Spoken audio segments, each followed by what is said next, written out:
My parents gave me $20,000 to buy my first home as a gift. Or so I thought. Now they're demanding to move in indefinitely and even threatened to take me to court if I don't let them. Am I the jerk for saying no? About a year ago, I, 29 mem, bought my first home. My parents generously offered me $20,000 toward the down payment, which they framed as a gift. I was extremely grateful, as they knew I'd been saving for years and wanted a place to call my own. I'd even invited them to celebrate with me the day I got the keys, and everything seemed fine. Fast forward to 3 months ago. My dad lost his job unexpectedly, and my mom's part-time work isn't enough to support them. They called me up one day and casually mentioned that they'd be moving in with me until they get back on their feet. I was stunned, as they'd never asked, they'd just assumed. When I hesitated, they reminded me of the $20,000 they'd given me for the house and said it was time I paid them back by helping them out. This was news to me. They'd repeatedly assured me it was a gift, no strings attached, and that they were just happy to help me achieve my dream of homeownership. Now they were calling it a loan, even though there was never any mention of repayment, let alone interest or expectations of them moving in someday. I was hesitant, but willing to talk about it, and I suggested they stay temporarily. They dismissed this and said they'd be moving in indefinitely until things turn around, adding that they'd expect full access to the house and even suggested taking over my office as their bedroom. They also told me they'd like to have more say in how I run my home. After all, they helped pay for it.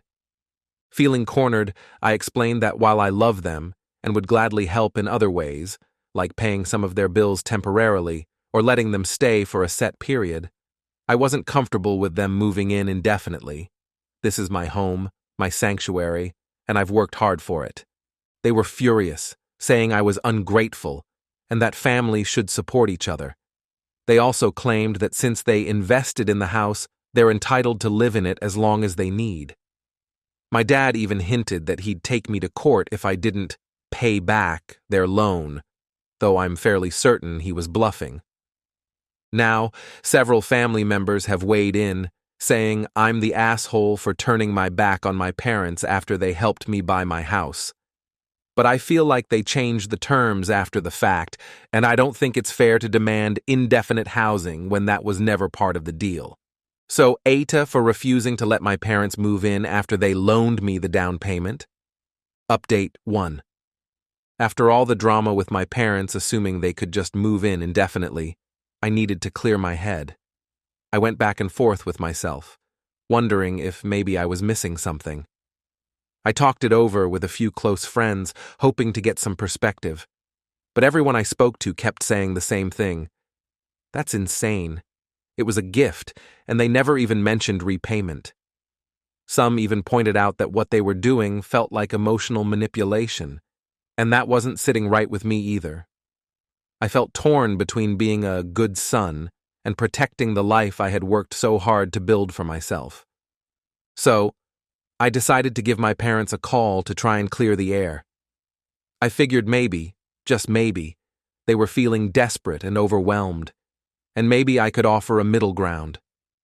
I suggested they could stay for a few months, enough time for my dad to look for a new job and figure out a plan. I was thinking 3, maybe 4 months max, but the second I mentioned any kind of limit, they shut it down immediately.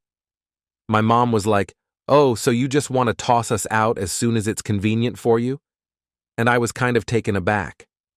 I tried to explain that I wasn't trying to toss them out, but that I needed to protect my own space and boundaries. Then my dad chimes in with, "It's not like we're strangers, you know. We're your parents, and we gave you $20,000. He kept repeating the amount, $20,000, like it was some magic number that should make me fold. I told them I appreciated everything they'd done, but that they couldn't just suddenly call it a loan when we'd all agreed it was a gift. I reminded them how they'd repeatedly told me there were no strings attached, and that I'd thanked them profusely. And that's when my dad hit me with a line I'll never forget. "Well, you clearly misunderstood. Nothing in life is free. I won't lie. That stung. Badly. It made me question everything I thought I knew about my relationship with my parents. Had they always viewed this as a transaction? Or was this just some desperate last-minute attempt to guilt-trip me? Either way, it didn't sit right with me. So I tried one last time to reason with them. I said, "Look, I'm happy to help you financially while you figure things out, but I need my home to stay mine. I'll help with bills, groceries, even help you find a new place. Just please understand that moving in indefinitely isn't something I'm comfortable with." That's when my mom went full throttle, calling me selfish and ungrateful, saying that I'd clearly lost my values. According to her, it's family over everything, and apparently, I was breaking that sacred code. The thing that really got me, though, was when she told me I'd become one of those people who forgets where they come from. She said, "We raised you better than this," which just made me feel 10 times worse. I started questioning myself again. Was I being selfish? Was I betraying them somehow by not giving them what they wanted? But then I kept coming back to this. I'd worked my whole life to finally own something of my own, and I wasn't willing to just hand it over. After that call, things got real. My parents apparently went and talked to some family members about the situation because my phone started blowing up. My aunt, who I hadn't spoken to in months, suddenly messaged me saying I was being heartless and that no good son would turn his back on his parents when they're struggling. My cousin, who's always been sort of a mediator in the family, tried to get me to see things from their side. He was like, "Imagine if you were in their shoes. Wouldn't you want your child to be there for you?" The guilt was real, but it still felt like they were all missing the point. It wasn't about not helping. It was about protecting my space and my boundaries. I reached out to one of my close friends for advice, and he suggested that I put everything in writing. He said if my parents were making it sound like a loan now, it might be a good idea to document the situation, just in case things escalated. So I drafted an email to my parents, trying to put everything in clear terms. I thanked them for the $20,000 and reiterated how grateful I was, but I also made it clear that we had all agreed it was a gift with no strings attached. I said I was willing to help financially in other ways, but that moving in indefinitely wasn't on the table. I tried to be as respectful and loving as possible, hoping they'd see it as a peace offering. But when my dad replied, it was anything but peaceful. His response was short and, honestly, pretty cold. He wrote, "Since you've made it clear you won't support us, I guess we have to find another way to get back on our feet." And that was it. No signing off, no love you, just that. It was painful to read. I thought they'd be upset, sure, but I didn't expect them to act like I was abandoning them completely. It left me feeling drained, like this whole situation had taken a massive toll on me. Things got even more intense after that. I didn't hear from my parents for a few weeks, and I thought maybe they were taking time to cool off. But then, out of nowhere, I got served with legal papers. My dad wasn't bluffing about the court thing after all. They were actually suing me, claiming that the $20,000 was a loan and that I owed them back every penny. I was floored. This was my own family, and they were dragging me to court over something they had explicitly called a gift. The shock turned into anger pretty quickly. I gathered all my texts, emails, and even a few voice recordings from conversations we'd had over the past year, showing how they'd called it a gift multiple times. I was ready to fight this because, at this point, it wasn't even about the money. It was about principle. The whole time I kept thinking, how did it come to this? It felt surreal, like something you'd read about happening to someone else, not something that actually happens in real life. As the court date approached, I decided to reach out one last time. I sent them a long email explaining that this whole thing was tearing me apart and that I didn't want to go to court against my own parents. I offered to pay back a portion of the money in installments, even though I didn't think I should have to, just to try and settle things. But their response was brief and straightforward, saying, "See you in court." When the day came, I felt a mix of dread and determination. The hearing itself was honestly brutal. My parents had come prepared, and seeing them on the other side of the room, not even looking at me, hurt more than I thought it would. They claimed they'd always intended the money as a loan, while I showed the evidence where they called it a gift multiple times.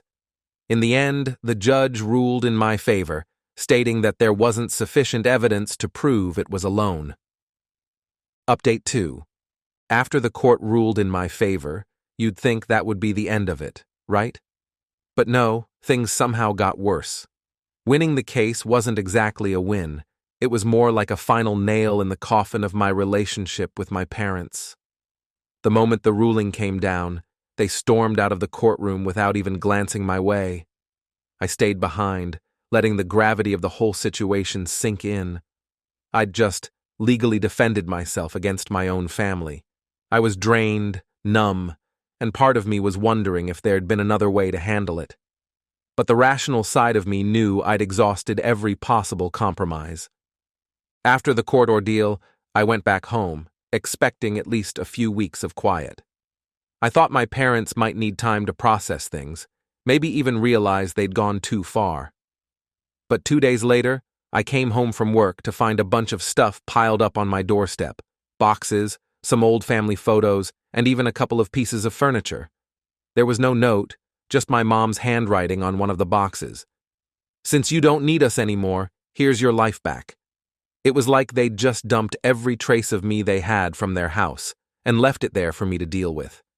And while I'd usually just feel sadness about something like that, this time, I felt a weird mix of anger and relief. It was clear to me that they'd taken this whole thing to another level, and honestly, I didn't want anything to do with them if they were going to keep holding this over me. I took the boxes inside and started going through them. It was mostly old junk, stuff I'd either forgotten about or didn't even know they still had. There was an old trophy from my high school soccer days, some birthday cards, and a bunch of knickknacks that seemed out of place, almost like they'd thrown in random stuff just to make the pile look bigger. But there was one item that made me pause. It was a letter my mom had written when I'd graduated college, all about how proud she was of me and how she knew I'd go far. Reading it made me feel like there'd been this version of her, this supportive, loving parent who just didn't exist anymore. It was like I was mourning someone I'd never really known. A few days went by, and I started hearing whispers from family members again. Word had gotten around about the court case, and let's just say, people had opinions. Some called me out for airing dirty laundry and humiliating my parents. One of my uncles told me he didn't know how I could look myself in the mirror after dragging them through court over a mere $20,000. And honestly, I was done explaining myself. At this point, if they wanted to judge me without knowing the full story, that was their choice. I stopped responding to texts and calls and decided I needed to cut off contact with pretty much anyone who sided with my parents. In the meantime, I decided I had to focus on getting my life back on track. The whole court process had set me back financially and emotionally, and I was struggling to feel at home in my own house. Every corner of it felt tainted by this whole mess, like it had lost the sanctuary feeling I'd worked so hard to build. My friends kept encouraging me to redecorate, to reclaim my space, so I took their advice. I started by clearing out my office, the very room my parents had demanded to take over when they wanted to move in. I got rid of the old furniture and splurged on some new pieces, turning it into a space that finally felt like mine again. But the strangest thing happened one night while I was cleaning out my office. I was going through some paperwork, just trying to get things in order, when I found a small stack of letters my mom had sent me over the years. They were mostly just holiday cards and birthday notes, but there was one envelope at the bottom that stood out. It was different, thicker paper, and my dad's handwriting. I opened it, thinking it was just another card, but inside was a letter dated about 2 years before they gave me the $20,000. It was a letter my dad had written to himself, almost like a journal entry. In it, he wrote about how much he wanted to be able to help me buy a house someday, how he wanted to support me without expecting anything in return. He even wrote, I hope he knows it's a gift from our hearts." Reading that letter felt like a punch in the gut. It was proof that, at least at some point, he genuinely did see the money as a gift. But the real kicker was that he'd changed his mind, and not because of some premeditated plan to use it against me. He'd written that letter during a time when they were financially stable, but since then, things had clearly changed. I started to realize that maybe it wasn't about the money after all. Maybe it was more about pride, about him feeling helpless and needing to regain control somehow. Armed with this new perspective, I decided to reach out to them one last time. I wrote an email to my dad, sharing what I'd found in his letter. I told him I knew he'd once genuinely meant for the money to be a gift, and that while things had changed, I wasn't going to hold that against him. I apologized if I'd come across as ungrateful, and I told him that I understood how hard things must have been for them.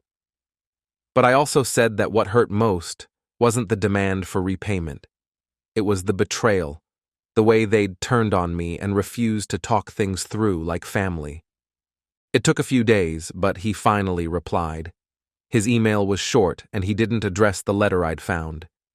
He just said he was sorry things had gone the way they did, and that maybe someday we could all move past it. It wasn't exactly the reconciliation I'd hoped for, but it felt like a small step forward, like an acknowledgement that maybe we both could have handled things differently. Since then, things have been quiet. My parents and I still haven't spoken directly, and I don't know if we ever will in the way we used to. I've started therapy to try to work through the anger and resentment that's been building up. My therapist says it might be a long road, but that healing isn't always about making things right with others. It's about finding peace within yourself. So that's what I'm focusing on now, finding peace in my own life, my own home. The funny thing is, despite everything, I've found a strange sense of freedom through all this. My house finally feels like mine again, no longer tied to the weight of obligation or expectations. I've even started hosting friends for dinner, something I hadn't done since this whole ordeal started. And every time someone compliments the space, I feel a little lighter, a little more at ease. This house, it's my safe place again. And while my relationship with my parents may never be the same, I'm okay with that. I've realized that I can still love them from a distance, even if it means loving myself a little more in the process.